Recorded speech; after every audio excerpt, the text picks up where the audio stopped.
السلام علیکم ورحمۃ اللہ وبرکاتہ۔ ناظرین محترم، میں دوبارہ آپ کی خدمت عالیہ میں حاضر ہونے کا شرف حاصل کروں۔ آج کے ہمارے اس پروگرام کا عنوان ہے کہ دشمن کی ایک آنکھ خراب کرنے کا عمل۔ لیکن اس سے پہلے کہ اس عمل کے بارے میں آپ کی خدمت عالیہ میں کچھ عرض کروں، گزارش کرتا ہوں کہ محترم ناظرین یاد رکھیں، ہمارے جتنے بھی عمل ہوتے ہیں وہ صرف اور صرف جائز مقصد کے ہوتے ہیں، ناجائز کاموں کے لیے، غلط کاموں کے لیے، حرام کاموں کے لیے ہماری طرف سے کسی کو بھی کسی طریقے کی کوئی اجازت نہیں ہے۔ ہمارا سینٹر روحانی سینٹر ہے۔ ہم ٹونا، جادو، سپلی، بلیک میجک، شیطانی عمل کے ذریعے سے کوئی بھی عمل انجام نہیں دیتے ہیں۔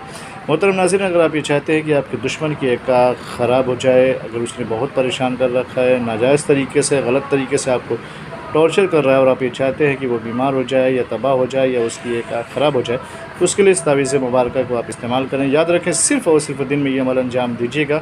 کرنا کیا ہے، سب سے پہلے تو باوضو ہو کر کے روبہ قبلہ بیٹھ جائیں، پھر اس کے بعد اس تعویذ مبارکہ کو بنائیں، ایسے خاکہ بنائیں، پھر اس کے بعد یہ 13، پھر 1، پھر 5، پھر 9، پھر عین، پھر 12، پھر اس کے بعد لکھے دونوں طرف لکھا ہے امرائیقیل، نواقیل، پھر ہارائل، پھر تباہ شد، برباد شد۔ اس کا نام لکھے اور اس کی ماں کا نام لکھ کے لکھے تباہ شد، برباد شد۔ اگر وہ نام نہیں بھی لکھیں گے تب بھی کام چلے گا۔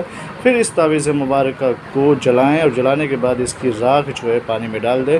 انشاءاللہ آپ کے دشمن کی آنکھ خراب ہو جائے گی۔ لیکن صرف اور صرف جائز مقصد کے لیے یہ عمل انجام دیجیے، انشاءاللہ آپ کی مراد پوری ہو جائے گی۔ اجازت کے لیے شرط یہ لگی کمنٹ میں جا کے یا اللہ یا محمد لکھیں، ہماری طرف سے آپ کو اجازت مل جائے گی۔ پھر ملتے ہیں دوسری نشست میں، تب تک کے لیے خدا حافظ، اللہ حافظ، السلام علیکم ورحمۃ اللہ وبرکاتہ۔